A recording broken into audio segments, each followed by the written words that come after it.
Hello students, Sushant classes में आपका स्वागत है। इस वीडियो में हम जो सीबीएसई बोर्ड ने ऑफिशियल सैम्पल पेपर रिलीज किया है उसको हम सॉल्व करेंगे। और इससे पहले मैंने सेक्शन ए, बी और सी मैंने अपलोड कर दिया है। तो आइए आज की क्लास स्टार्ट करते हैं। CBSE sample paper section D को डिस्कस करते हैं, देखिए क्या कहता है। और स्टूडेंट जो सेक्शन डी है उसमें सभी के सभी क्वेश्चंस 5 मार्क्स का होता है, तो इसको बहुत ही ध्यान से समझें क्योंकि ये क्वेश्चन जो है वो काफ़ी बड़े भी होते हैं। अब आइए क्वेश्चन नंबर 32 देखते हैं क्या कह रहा है कि on doing the proof reading of a book on average 4 errors in 10 pages. Total pages जो है वो 10 है, 10 पेजेज में से 4 एरर है। तो यानी कि यहाँ से लैम्डा इज इक्वल टू कितना आ जाएगा, यानी कि मीन आ जाएगा यहाँ से 4 divided by 10 is equal to 0.4। Using Poisson distribution find the probability no error, यानी कि फर्स्ट क्वेश्चन उसने हमसे क्या बोला है, नो एरर। और सेकंड पार्ट में उसने हमसे क्या पूछा है, 1 error in 1000 pages of first print condition of the book. 1 error calculate करना है और e raise to power minus 0.4 का वैल्यू उसने हमें क्या दे दिया, 0.6703। तो आइए इस प्रॉब्लम को सॉल्व करते हैं और ये क्वेश्चन नंबर है 32। तो पॉइसन डिस्ट्रीब्यूशन निकालने का फॉर्मूला क्या होता है, P x is equal to R is equal to e raise to power minus lambda into lambda raise to power R divide by R factorial. P x is equal to R calculate करूँ तो इसका answer क्या होगा, e raise to power minus lambda कितना है 0.4 into 0.4 raise to power R divided by R factorial.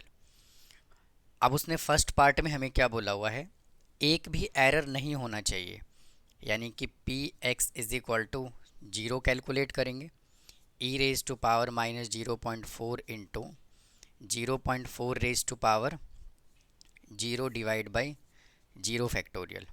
इसका value हमें given है 0.6703 into 1 divide by 1 is equal to 0.6703। जो मार्किंग स्कीम में जो आंसर गिवन है उसमें इसका आंसर 1000 से उसने मल्टीप्लाई करके दिया हुआ है, क्योंकि टोटल नंबर ऑफ पेज इसके अंदर कितना है 1000 है। बट क्वेश्चन में यहाँ पे फर्स्ट पार्ट में ऐसा कुछ नहीं पूछा है उसने सिर्फ बोला है नो एरर। सेकंड पार्ट में उसने मेंशन किया है कि 1000 अगर हम प्रिंट करते हैं तो नंबर ऑफ एरर कितना होगा, ये उसने हमसे सेकंड पार्ट में पूछा है। तो आइए इसके सेकंड पार्ट को डिस्कस करते हैं। सेकंड पार्ट में नंबर ऑफ एरर कितना है 1, यानी कि P x is equal to 1 e raise to power minus 0.4 into 0.4 raise to power 1 divide by 1 factorial is equal to, इसका वैल्यू हमें देखिए ये गिवन है 6703 और ये decimal into 0.4 divide by 1 factorial is equal to 0.6703 into 0.4। इसको 4 से multiply करेंगे, 4 3 जा 12, 7 चौके 28 का 8 कैरी आ गया 2 और 6 चौके 24 और 2 26। और डेसिमल देखिए 4 डिजिट इधर है 1 डिजिट इधर है, तो 1 2 3 4 5, यानी कि डेसिमल जो है वो यहाँ पे लगेगा। और टोटल नंबर ऑफ पेज यहाँ पे कितना है 1000, तो फॉर 1 एरर, अगर एक एरर होगा तो क्या करेंगे, 0.268 12 को हम 1000 से कर देंगे मल्टीप्लाई, 268.12 इसका आंसर आ गया। अब आइए 32 का हम और वाला पार्ट सॉल्व करते हैं। क्वेश्चन नंबर 32 का ये और वाला पार्ट है, how many times Sunil toss a fair coin so that the probability of getting at least 1 head is more than 90%। तो इसमें हम क्या अप्लाई करेंगे, सक्सेस है, क्वेश्चन में हेड बोला हुआ है, तो इसमें दो ही कंडीशन पॉसिबल है, या तो सक्सेस या तो फेलियर। अगर हेड होगा तो सक्सेस होगा और अगर टेल होगा तो फेलियर होगा। तो इसका मतलब ये है कि इसमें हम बाइनोमियल डिस्ट्रीब्यूशन का यूज़ करेंगे। नंबर ऑफ हेड की बात कर रहा है वो, यानी कि P इज इक्वल टू क्या आ जाएगा 1/2 और Q इज इक्वल टू 1/2। और क्वेश्चन में उसने हमसे क्या बोला हुआ है, the probability of getting at least one head is more than 90%। हम क्या कैलकुलेट करेंगे, P x greater than equal to 1, और ये हमें कितना गिवन है, मोर देन 90%, यानी कि 90%। एक से ज़्यादा बोला हुआ उसने। अगर मैं इसको लिखूँ तो कैसे लिखा जाएगा, P x is equal to 1 plus P x is equal to 2 plus P x is equal to 3 से लेकर के कहाँ तक जाएगा, P x is equal to n तक।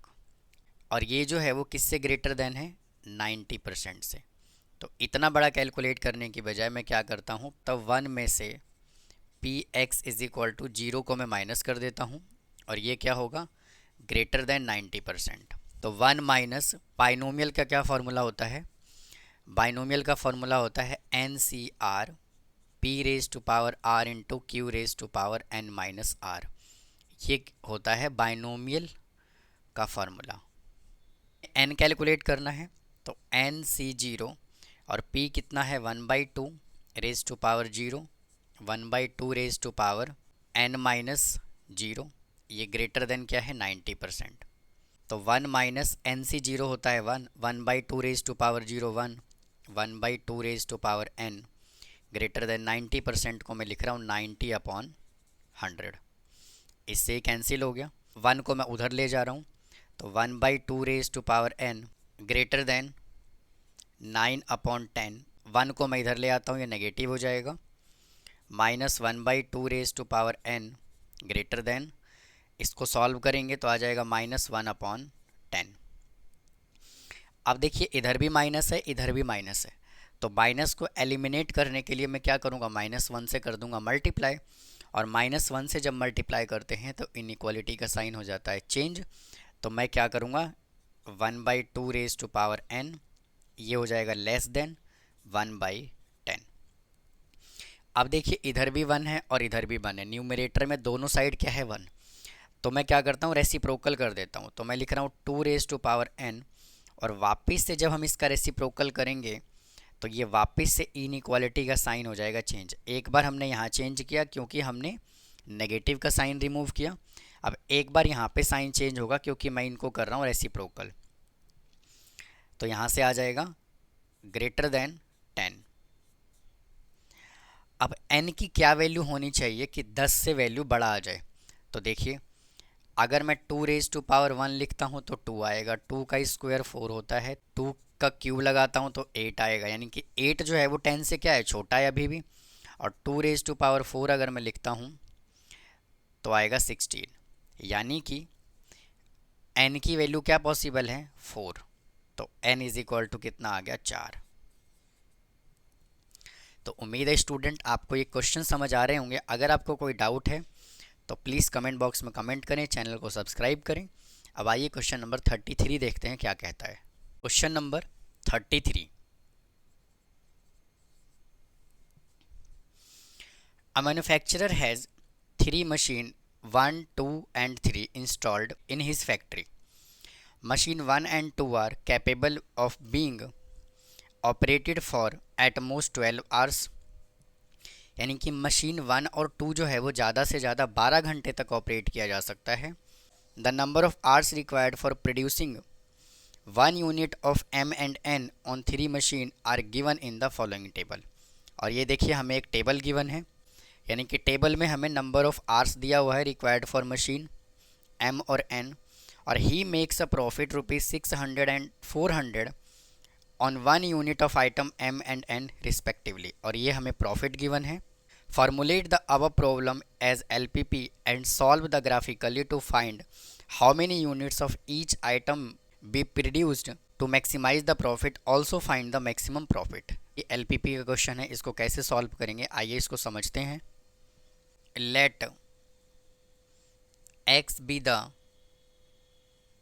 Number of unit M and let y be the number of unit N।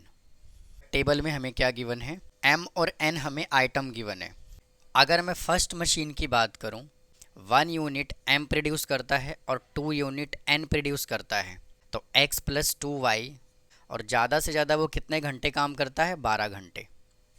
मैं machine 2 की बात करूं तो सेकेंड मशीन जो है 2 घंटे काम करता है m आइटम को बनाने के लिए यानी कि 2x प्लस, और 1 घंटे काम करता है n को बनाने के लिए यानी कि y, और ये भी कितने घंटे काम करता है, 12 घंटे। थर्ड मशीन x यूनिट जो है वो m बनाता है और 1.25 यूनिट n बनाता है इनटू y, और ये कम से कम कितने घंटे काम करता है, 5 घंटे। तो ये आ जाएगा greater than equal to 5। Equation number 1 2। इस डेसिमल को हटाने के लिए मैं क्या कर रहा हूँ, 100 से कर रहा हूँ, दोनों side multiply. 100x plus 125y greater than equal to 500। यहाँ से 25 में ले रहा हूँ common, 4x plus 5y greater than equal to 20। तो 4x plus 5y greater than equal to 20, ये इक्वेशन नंबर आ जाएगा थर्ड। और x greater than equal to 0 और y greater than equal to 0, यानी कि कोई भी मशीन जो है, ये नंबर ऑफ़ यूनिट जो है वो नेगेटिव में कैसे प्रोड्यूस कर सकता है। तो इसीलिए हमने इसको क्या करना है, x greater than equal to 0 और y greater than equal to 0। और उसने हमें z कितना दे दिया, 600 रुपीज़ का प्रॉफिट होता है m को सेल करने पे, और 400 का प्रॉफिट होता है n को सेल करने में, यानी कि 400y। जो भी डाटा हमें गिवन था उससे हमने इक्वेशन बना लिया। अब आइए इसको सिंप्लीफाई करते हैं। इक्वेशन नंबर 1 कंसीडर करेंगे, let equation number 1, equation first equation हमें क्या गिवन है, x plus 2y is equal to 12। यहाँ से टेबल बना लेंगे, x y, x की वैल्यू यहाँ 0 पुट करेंगे तो y कितना आएगा, 6 आएगा, और y 0 पुट करेंगे तो x कितना आएगा, 12 आएगा। यानी कि आप इसको ऐसे भी कर सकते हैं, x की जगह पर जब आप 0 पुट करेंगे तो क्या आएगा, देखिए 0 plus 2y is equal to 12, तो y इज इक्वल टू आ गया यहाँ से 6। y is equal to 0 put करेंगे, x plus 2 into 0 is equal to 12, x is equal to कितना आ गया, 12। आप इस तरह से भी सॉल्व कर सकते हैं। अब इक्वेशन नंबर सेकंड कंसीडर करते हैं, let equation number second equation देखिए हमें ये गिवन है 2x plus y less than equal to 12। इसका भी एक टेबल बना लेंगे, एक्स वाई, एक्स की जगह पर 0 पुट करेंगे y आएगा 12, y 0 पुट करेंगे x आएगा 6। इक्वेशन नंबर थर्ड कंसीडर करेंगे, let equation number third. Student यहाँ पे इज इक्वल टू लगाना है आपको। थर्ड इक्वेशन हमने क्या कैलकुलेट किया, 4x plus 5y, 4x plus 5y is equal to 20। इसका भी एक टेबल बना लेंगे, x y, x की जगह 0 पुट करेंगे y 4 आएगा, y 0 पुट करेंगे x 5 आएगा। तो उम्मीद है फ्रेंड्स आपको यहाँ तक समझ आया होगा। ये ग्राफ प्लॉट करेंगे,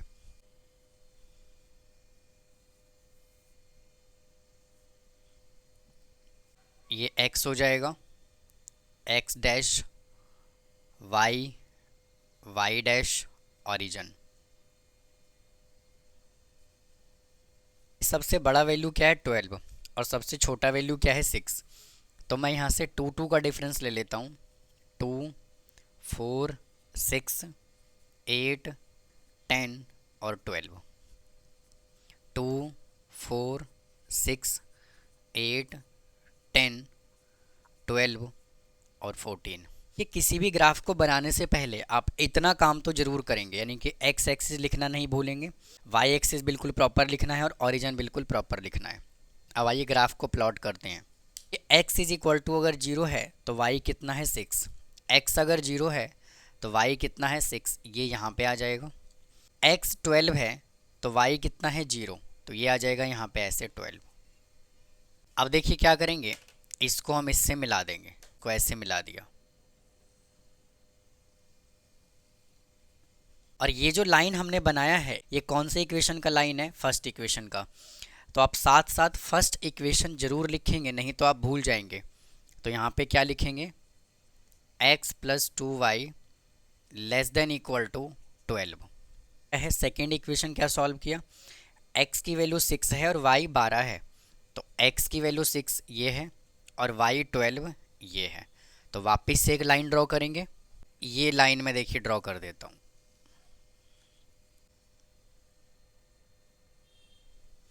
और सेकेंड इक्वेशन क्या है, ये है देखिए 2x plus y less than equal to 12।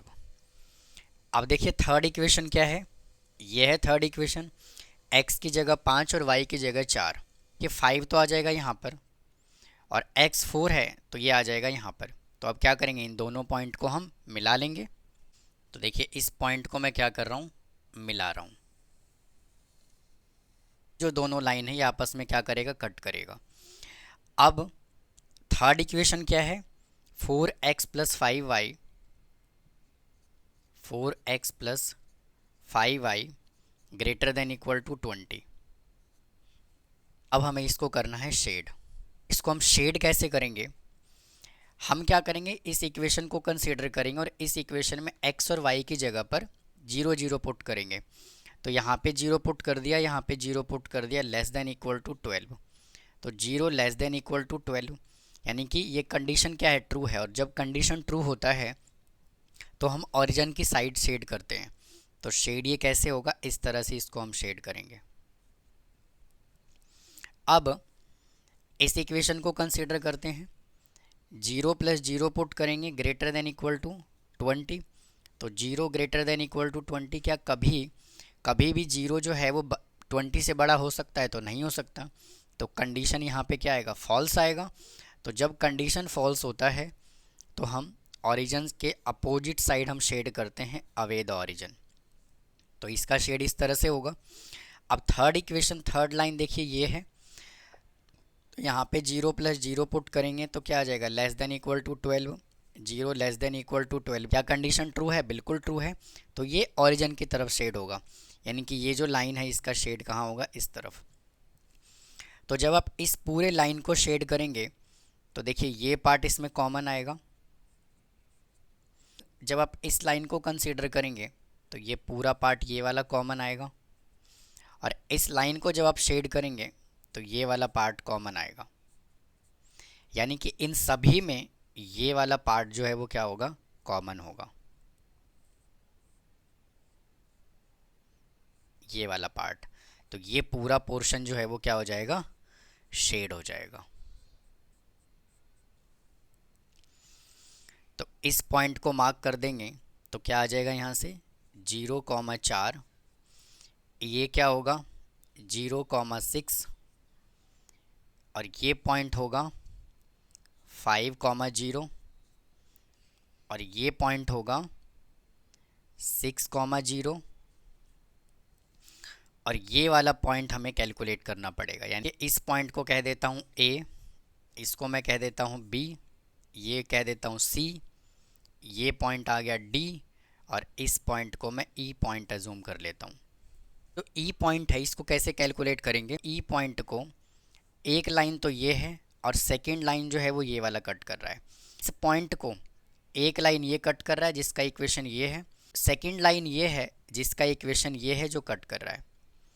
तो क्या करेंगे हम, इस इक्वेशन को और इसको बाय द एलिमिनेशन मेथड या सब्स्टिट्यूशन मेथड, जैसे भी आपको अच्छा लगे, जैसे भी सुटेबल हो वैसे आप सॉल्व करेंगे और x और y की वैल्यू कैलकुलेट करेंगे। इक्वेशन यहाँ से क्या गिवन है, x plus 2y is equal to 12, और ये इक्वेशन है 2x plus y is equal to 12। अब x को मैं इक्वल कर लेता हूँ, तो इसको मैं 2 से कर देता हूँ मल्टीप्लाई, तो आ जाएगा 2x plus 4y is equal to 24 और 2x plus y is equal to 12। Minus minus minus ये कैंसिल हो गया। 3y इज इक्वल टू 12, तो y इज इक्वल टू कितना आ गया 4। अब y की वैल्यू को मैं इक्वेशन नंबर 1 में पुट कर देता हूँ। Put y is equal to 4 in equation first. तो फर्स्ट इक्वेशन ये है x plus 2y is equal to 12। y की जगह 4 पुट करेंगे तो x plus 4 into 2 is equal to 12। तो x is equal to 12 minus 8, x is equal to कितना आ गया 4। यानी कि x की वैल्यू भी 4 है और y की वैल्यू भी 4 है। बिल्कुल क्लियर भी देख पा रहे हैं कि x तो 4 ये रिप्रेजेंट कर ही रहा है, y भी इधर से 4 रिप्रेजेंट कर रहा है। देखिए ये x और ये y, तो यहाँ से ये पॉइंट कितना आ जाएगा 4,4। तो उम्मीद है स्टूडेंट आपको यहाँ तक समझ आया होगा। अब थोड़ा सा काम हमें और करना है। अब हमें प्रॉफिट मैक्सिमाइजेशन भी तो कैलकुलेट करना है। जेड हमें कितना गिवन है 600x प्लस 400y। जेड हमें कितना गिवन है 600x प्लस 400y। हमने देखिए टोटल कितने पॉइंट कैलकुलेट किया, 5 point, A B C D और ए। इन सभी पॉइंट को हम इस जेड के अंदर पुट करेंगे। ये ए पॉइंट कितना है 0,6, ए है 0,6। तो x की जगह पर हम क्या पुट करेंगे 0।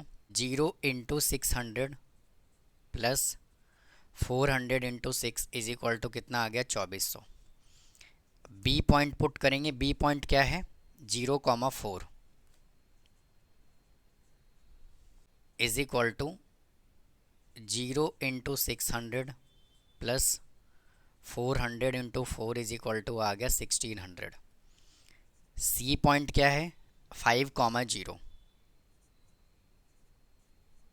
Is equal to 600 into 5 plus 0 into 400 3000।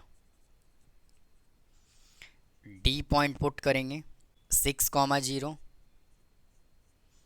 Is equal to 600 into 6 plus 400 into 0 is equal to 3600। और ई पॉइंट पुट करेंगे 4,4 is equal to 600 into 4 plus 400 into 4 is equal to 2400 plus 1600 is equal to 4000। तो अब मुझे एक बात बताइए, इन सब में से जो भी पॉइंट हमने पुट किया ए बी सी डी ई, सबसे बड़ा वैल्यू कौन सा है 4000 है। तो ये जो है इसका आंसर आ जाएगा कितना, मैक्सिमम प्रॉफिट जो है वो कितना आ जाएगा 4000 एट पॉइंट ई, और ई पॉइंट कितना है 4,4। तो ये देखिए इसका प्रॉपर आंसर आ गया। ये था स्टूडेंट क्वेश्चन नंबर 33, एलपीपी का क्वेश्चन था। तो उम्मीद है आपको ये समझ आया होगा, मैंने काफ़ी डिटेल में मैंने समझा दिया इसको। आइए स्टूडेंट क्वेश्चन नंबर 34 सॉल्व करते हैं। A company produce a certain commodity with ₹24,000 is fix cost. Student question में जो है वो 2400 गिवन है, लेकिन आंसर जो है वो 24,000 के हिसाब से दिया हुआ है। तो आप क्वेश्चन में 2400 की जगह पर 24,000 कर लेंगे। The variable cost is estimated to be ₹25% of the total revenue on the selling the product at rate of ₹8। Variable cost जो एस्टिमेट किया गया है वो टोटल रिवेन्यू का कितना है 25% है। आगे क्या कह रहा है, हमें कॉस्ट फंक्शन बताना है, रिवेन्यू फंक्शन बताना है, ब्रेक इवन पॉइंट बताना है और प्रॉफिट फंक्शन बताना है। Let x units be produced and sold, यानी कि जितना यूनिट वो बना रहा है उतना ही यूनिट क्या कर रहा है वो बेच रहा है। और यहाँ पे फिक्स कॉस्ट कितना गिवन है, फिक्स कॉस्ट गिवन है 24,000। और सेल पर यूनिट कितना गिवन है, 8 रुपीज़ गिवन है। तो अब हमें क्या करना है, यहाँ से फर्स्ट क्वेश्चन क्या बोला हुआ है, हमें कैलकुलेट करना है कॉस्ट फंक्शन।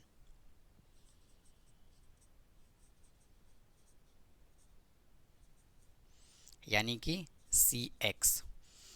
तो कॉस्ट फंक्शन क्या होता है, C X is equal to fix cost plus variable cost.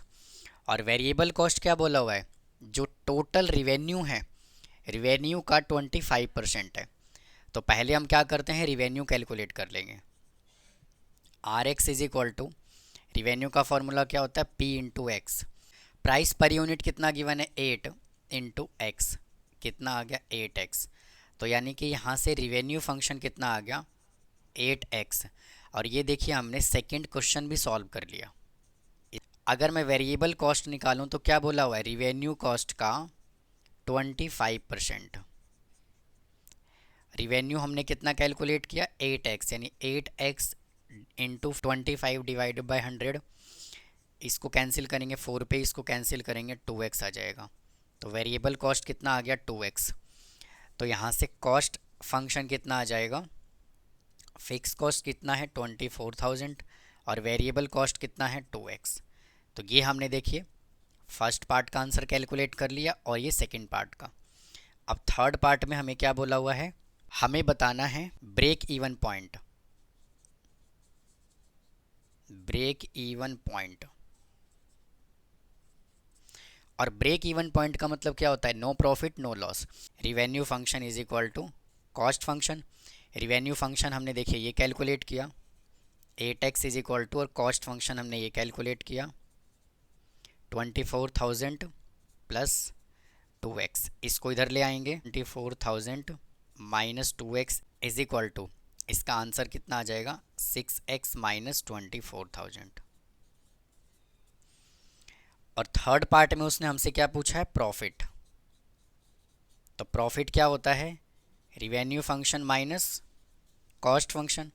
Revenue function हमने 8x कैलकुलेट किया, कॉस्ट फंक्शन है 24,000 plus 2x।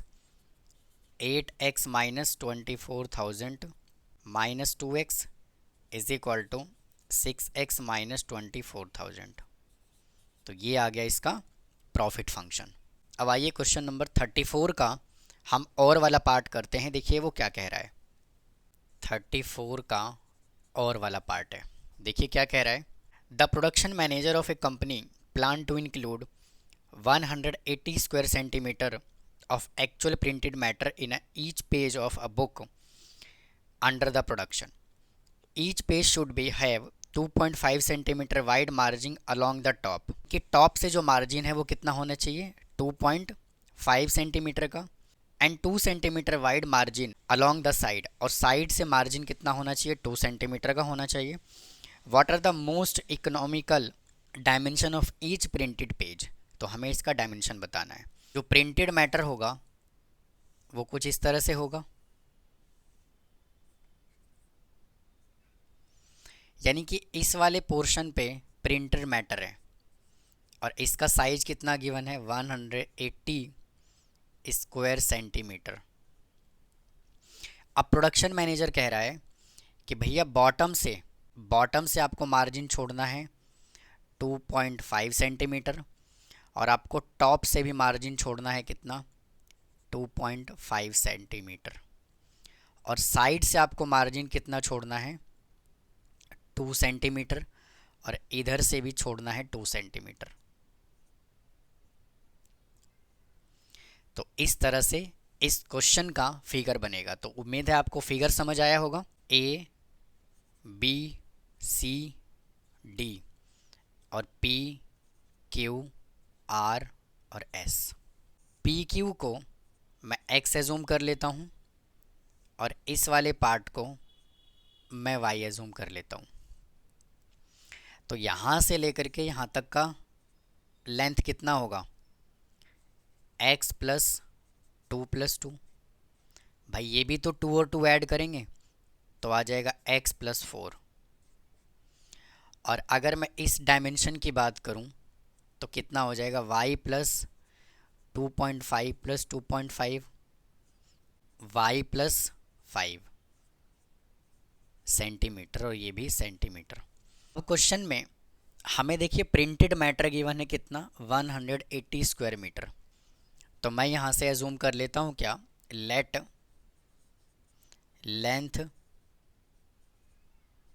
B x centimetre and let breadth be y centimetre. तो area of rectangle P Q R S कितना हो जाएगा, length into breadth x into Y, और ये हमें कितना गिवन है 180।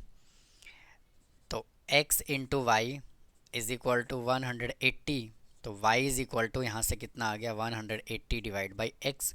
इसको मैं इक्वेशन नंबर 1 कह देता हूँ। अब क्या करेंगे, अब बड़े वाले रेक्टेंगल को कंसीडर करेंगे। In rectangle A B C D होगा, एरिया क्या होगा इसका, लेंथ है x प्लस 4 और ब्रेथ कितना है y plus 5।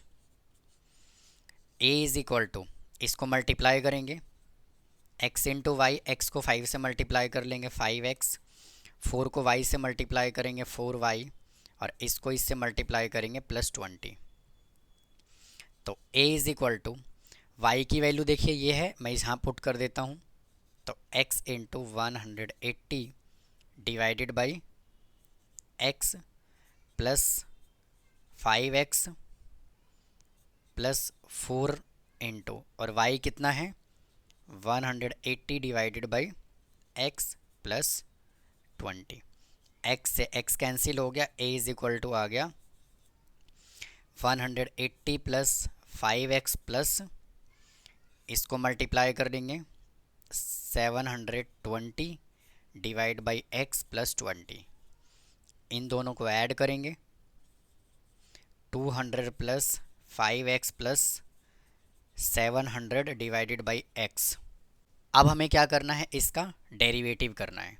dA upon dx is equal to, इसका डेरिवेटिव 0, इसका डेरिवेटिव 5, और इसका डेरिवेटिव यहाँ पे स्टूडेंट 720 आएगा, और 720 कांस्टेंट है, और 1/x का डिफ्रेंसिएशन क्या होगा -1/x²। नेक्स्ट स्टेप क्या है, इसको हमें 0 के इक्वल पुट करना है। तो dA upon dx is equal to 0, 5 minus 720 divided by x² is equal to 0, 5 is equal to 720 divided by x²। Cross multiply करेंगे 5x² is equal to 720, x² is equal to 720 divided by 5, इसको cancel कर लेंगे 5 1 जा 5, 5 4 जा और 5 4 जा, तो x² is equal to यहाँ से आ गया 144। तो x इज इक्वल टू आ गया कितना +-12। तो नेगेटिव कंसीडर नहीं करेंगे तो इसका डायमेंशन क्या होगा, x इज इक्वल टू आ गया 12। हमें इसको मिनिमाइज़ करना है क्योंकि क्या बोला हुआ है, इकोनॉमिकल वर्ड उसने यूज किया हुआ है। तो हम क्या करेंगे, यहाँ से जो हमने सिंगल डेरिवेटिव किया है इसका हम कर देंगे डबल डेरिवेटिव। तो आ जाएगा यहाँ से dA divided by dx is equal to, कितना कैलकुलेट किया हमने 5 माइनस 720 डिवाइडेड बाई x²। इसका करेंगे double derivative d² upon dx² is equal to 5 constant है, इसका डेरिवेटिव हो जाएगा 0 माइनस, और 720 कांस्टेंट है, 1/x² का डेरिवेटिव करना है। तो d upon dx into 1/x² minus 720 into, इसका डिफ्रेंसिएशन करेंगे तो आ जाएगा -2 upon x³ is equal to, इसको मल्टीप्लाई करेंगे 440 और ये माइनस माइनस प्लस x³। अब क्या करेंगे, d² अपॉन dx², x की जगह पर हम क्या पुट कर देंगे 12 पुट कर देंगे, 1440 डिवाइडेड बाई 12 इंटू 12 इंटू 12। तो जब आप इसको सॉल्व करेंगे तो इससे तो कैंसिल हो जाएगा ये 10 पे, और 10 5 2 जा 10 और 6 कितना आ गया 5/6। ये हमेशा क्या होगा ग्रेटर देन 0 होगा, और जब ग्रेटर देन 0 होता है तो क्या होता है मिनिमा होता है। तो उसने मिनिमम प्रूफ करने के लिए बोला था। अब हमें देखिए इसका डायमेंशन भी बताना है। तो इसका लेंथ कितना हो जाएगा, लेंथ है यहाँ पे x + 4, और x हमने कितना कैलकुलेट किया 12 + 4 = 16 सेंटीमीटर। अब देखिए x हमने 12 कैलकुलेट किया, तो क्या हम x की वैल्यू को यहाँ पे पुट कर दें तो y नहीं आ जाएगा, तो बिल्कुल आएगा। तो y = 180 डिवाइडेड बाई x, तो 180 डिवाइड बाई 12, इसको कैंसिल करेंगे 15 आ जाएगा। तो y = कितना आ गया 15। तो ब्रेथ भी यहाँ से हम निकाल सकते हैं, y + 5 = 15 + 5 = 20 सेंटीमीटर। तो ये देखिए हमने डायमेंशन भी कैलकुलेट कर दिया।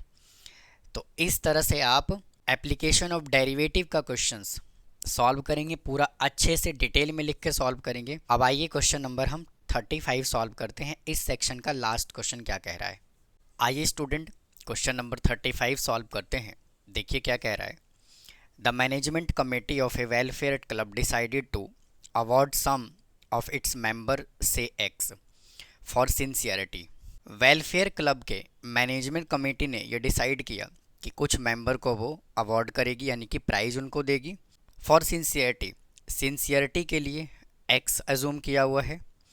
सम से y for helping others selflessly, selflessly help करने के लिए उसने इसको वाई अजूम किया हुआ है। एंड सम अदर्स से जेड फॉर इफेक्टिव मैनेजमेंट, और इफेक्टिव मैनेजमेंट को उसने जेड अजूम किया हुआ है। The sum of all awardees is 12। Question में क्या गिवन है, एक्स फॉर सिंसियरिटी के लिए and y for help selflessly. Z assume किया है इफेक्टिव मैनेजमेंट के लिए, effective management. The sum of all awardees is 12, यानी कि ये जो तीनों अवॉर्डीज है ना, इनका सम हमें कितना गिवन है 12 गिवन है। यानी कि x + y + z = हमें 12 गिवन है। इसको इक्वेशन नंबर हम 1 एजूम कर लेते हैं। आगे क्या कह रहा है, 3 times the sum of all awardees for helping others selflessly and effective management added to 2 times the number of awardees for sincerity is 33। यानी कि हेल्प सेल्फलेसली और इफेक्टिव मैनेजमेंट के सम का कितना गिवन है 3 टाइम्स, यानी कि 3 × y + z। और क्या कह रहा है, added to 2 times the number of awardee for sincerity, और ये ऐड किया हुआ है किसमें 2 टाइम्स ऑफ सिंसियरिटी, यानी कि 2x, और ये किसके सम के इक्वल है 33। 2x + 3y + 3z = 33। ये इक्वेशन नंबर हमने सेकंड बना लिया। और आगे क्या कह रहा है, if the sum of the number of awardee for sincerity and effective management is twice the number of awardee helping others. यानी कि सिंसियरिटी और इफेक्टिव मैनेजमेंट का सम जो है वो ट्वाइस ऑफ किसके इक्वल गिवन है, हेल्पिंग सेल्फलेसली अदर्स के लिए। तो इक्वेशन क्या बनेगा, हमें क्या गिवन है, सम ऑफ सिंसियरिटी और इफेक्टिव मैनेजमेंट का सम जो है twice of helping selflessly given है। तो x + z = 2y, x - 2y + z = 0। ये इक्वेशन नंबर आ गया third.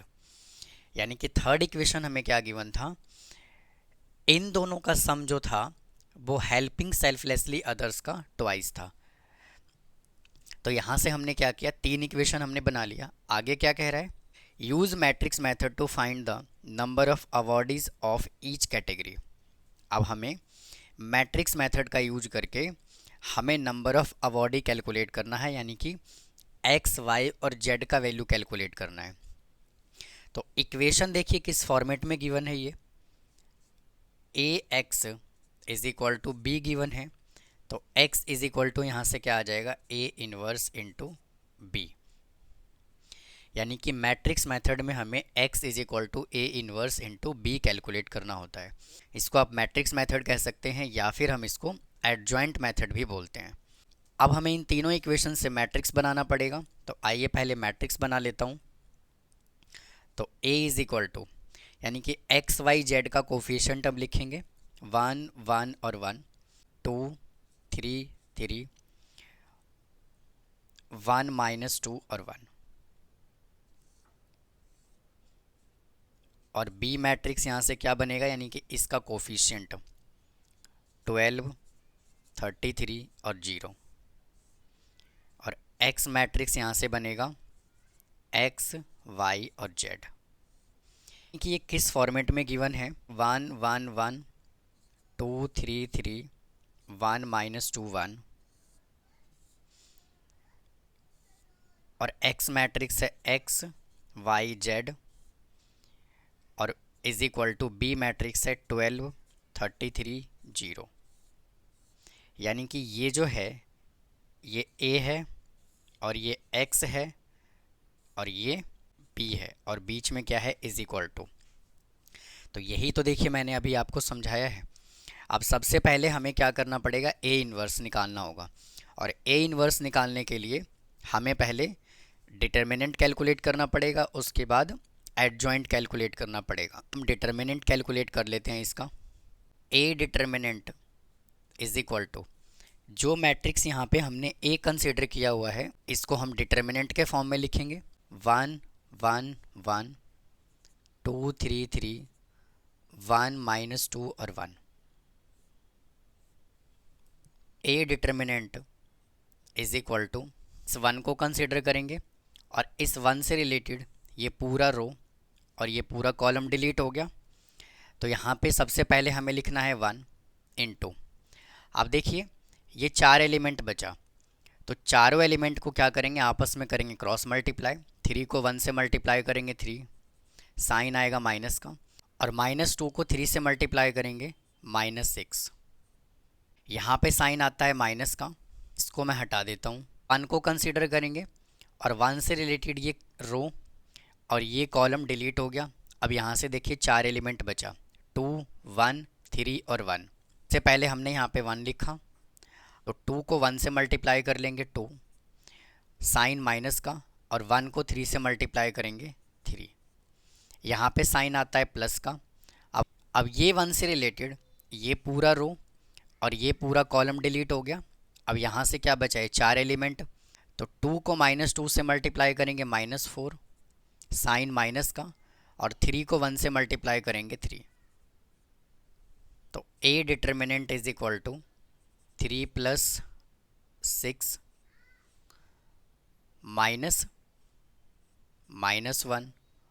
-7 is equal to 9 + 1 -7 is equal to 3। यानी कि A determinant not equal to क्या है, 0। और जब A determinant not equal to 0 होता है तो मैट्रिक्स जो है वो क्या होता है, ए इन्वर्स के लिए एग्जिस्ट करता है। तो मैं यहाँ से लिख सकता हूँ मैट्रिक्स ए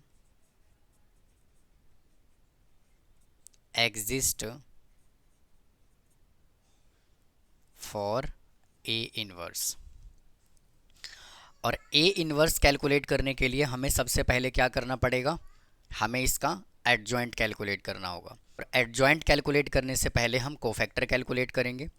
तो आइए कोफैक्टर कैलकुलेट करते हैं। तो ए डिटर्मिनेंट यहाँ से क्या गिवन है, 1 1 1 2 3 3, 1 -2 और 1।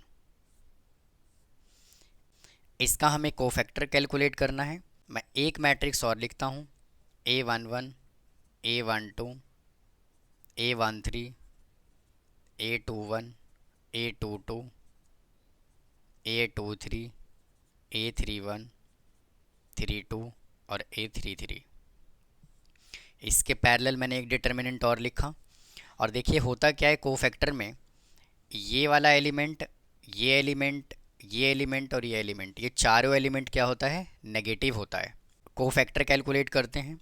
A11 इज इक्वल टू, सबसे पहले देखिए इस वन को कंसिडर करेंगे। इस वन से रिलेटेड ये पूरा रो और ये पूरा कॉलम डिलीट हो गया। यहाँ से 4 एलिमेंट बचा। 3 को 1 से मल्टीप्लाई कर लेंगे 3, साइन आएगा माइनस का, -2 को 3 से मल्टीप्लाई करेंगे -6 इज इक्वल टू 3 ब्रैकेट के बाहर माइनस है, साइन चेंज हो जाएगा, पॉजिटिव हो जाएगा। 3 + 6 9। A12 इज इक्वल टू, इसको मैं हटा रहा हूँ। अब देखिए ये जो 1 2 एलिमेंट है ये क्या है, नेगेटिव है। तो सबसे पहले यहाँ पे हम माइनस का साइन लगाएंगे इनटू। अब ये 1 कंसीडर करेंगे। ये 1 से रिलेटेड ये पूरा रो और ये कॉलम डिलीट हो गया। यहाँ से 4 एलिमेंट बचा। अब इनको क्रॉस मल्टीप्लाई कर लेंगे। 2 को 1 से मल्टीप्लाई करेंगे 2, साइन आएगा माइनस का। 1 को 3 से मल्टीप्लाई कर लेंगे 3। 2 - 3 -1 और ब्रैकेट के बाहर माइनस है तो यहाँ पे आ गया प्लस। A13 कैलकुलेट करेंगे। अब हम ये 1 कंसीडर करेंगे, यानी कि इसका हम कोफैक्टर कैलकुलेट करेंगे। तो ये पूरा रो और ये पूरा कॉलम डिलीट हो गया। 2 को -2 से मल्टीप्लाई करेंगे -4, साइन आएगा माइनस का। और 1 को 3 से मल्टीप्लाई करेंगे 3 is equal to -7। A21 calculate करेंगे।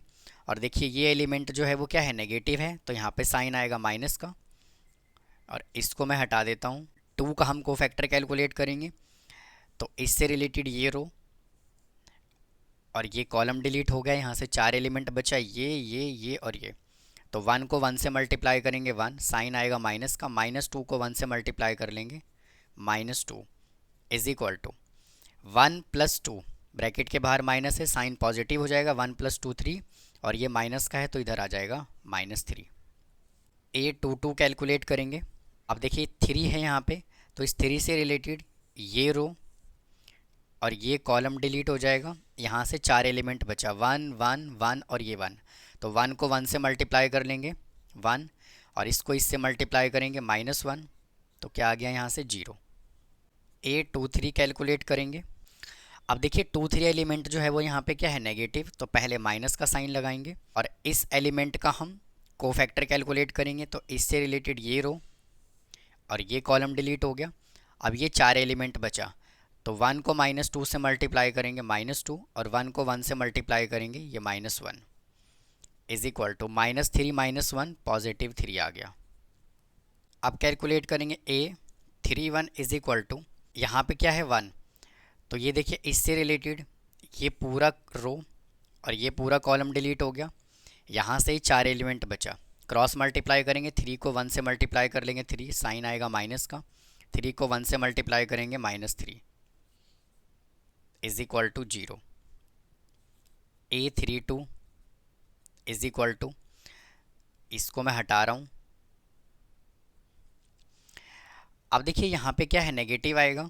तो पहले साइन माइनस का लगाना है और हम -2 एलिमेंट का हम कोफैक्टर कैलकुलेट करेंगे। तो इससे रिलेटेड ये रो और ये कॉलम डिलीट हो गया। यहाँ से 4 एलिमेंट बचा। तो 1 को 3 से मल्टीप्लाई करेंगे 3, साइन माइनस का। और 2 को 1 से मल्टीप्लाई कर लेंगे 2 is equal to -1। A33 is equal to, तो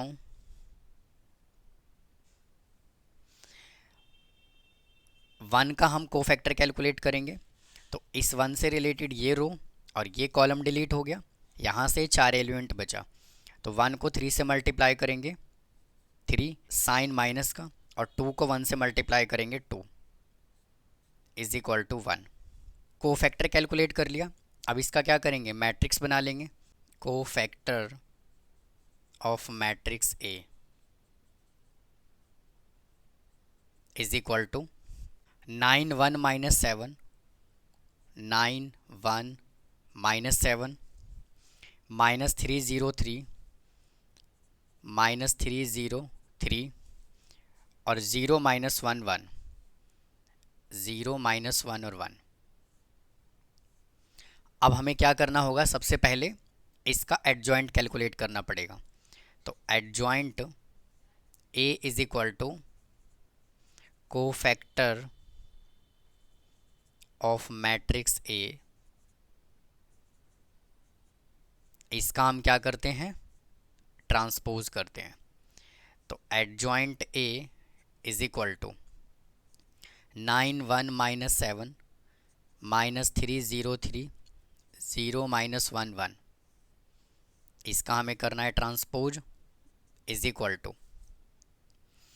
और देखिए ट्रांसपोज कैसे करते हैं, आप क्या कीजिए, कॉलम को रो में लिख दीजिए या फिर रो को कॉलम में लिख दीजिए। फर्स्ट कॉलम को पिक कीजिए, रो में लिखिए 9 माइनस 3 0, सेकेंड कॉलम को पिक कीजिए, रो में लिखिए 1 0 माइनस 1, थर्ड कॉलम को पिक कीजिए, रो में लिखिए -7 3 और 1। यानी कि एडजॉइंट ऑफ ए कितना आ गया, ये आ गया।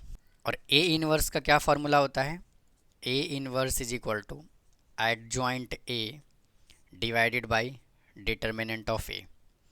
तो A inverse is equal to, determinant हमने 3 कैलकुलेट किया, तो 1/3, और एडजॉइंट ए हमने ये कैलकुलेट किया 9 माइनस 3 0 1 0 माइनस 1 -7 3 और 1। हमें कैलकुलेट क्या करना है, x is equal to A inverse into B. तो x यहाँ से है x y और z is equal to A inverse हमने ये कैलकुलेट किया 1/3 इंटू 9 माइनस 3 0 1 0 माइनस 1 -7 3 1। और बी मैट्रिक्स क्या है, बी मैट्रिक्स देखिए ये है 12 33 0, 12 33 और 0। X y z is equal to 1/3 into 9 को 12 से मल्टीप्लाई करेंगे 108, माइनस 3 को इससे मल्टीप्लाई करेंगे -99, और 0 को 0 से मल्टीप्लाई कर लेंगे 0। 1 को 12 से मल्टीप्लाई करेंगे 12, 0 को 33 से मल्टीप्लाई कर लेंगे 0, और -1 को 0 से मल्टीप्लाई करेंगे 0। -7 को 12 से मल्टीप्लाई करेंगे माइनस का 84, 3 को 33 से मल्टीप्लाई करेंगे +99, और 1 को 0 से मल्टीप्लाई करेंगे 0 इज इक्वल टू 1/3 इंटू 108 में से 99 को माइनस करेंगे आएगा 9, 12, 99 में से 84 को माइनस करेंगे आएगा 15। X y z is equal to, अब इन तीनों को क्या करेंगे 3 से डिवाइड कर देंगे, तो आ जाएगा 3 4 और 5। यानी कि x की वैल्यू 3, y की वैल्यू 4 और z का वैल्यू 5। तो यहाँ से हमने x कितना कैलकुलेट किया 3, y आ गया 4 और z इज इक्वल टू 5। और यही उसने हमें कैलकुलेट करने के लिए बोला हुआ था इस क्वेश्चन में, x y और z। और x किसको रिप्रेजेंट कर रहा है, सिंसियरिटी को, y किसको रिप्रेजेंट कर रहा है, हेल्प सेल्फलेसली अदर्स, और z किसको रिप्रेजेंट कर रहा है, इफेक्टिव मैनेजमेंट को। ये स्टूडेंट क्वेश्चन नंबर 35 है। तो उम्मीद है आपको ये क्वेश्चन समझ आया होगा। बहुत ही ध्यान से करें, बहुत बड़े बड़े क्वेश्चन हैं ये। अगर आपने एक भी मिस्टेक अगर कर दिया तो क्वेश्चन गलत हो जाएगा। सेक्शन डी कंप्लीट हो गया। उम्मीद है आपको सेक्शन डी समझ आया होगा। अगर आपको कोई डाउट है तो प्लीज़ कमेंट बॉक्स में कमेंट करें, चैनल को सब्सक्राइब करें, वीडियो को लाइक करें। फिर मिलता हूँ किसी और वीडियो में। थैंक यू, धन्यवाद।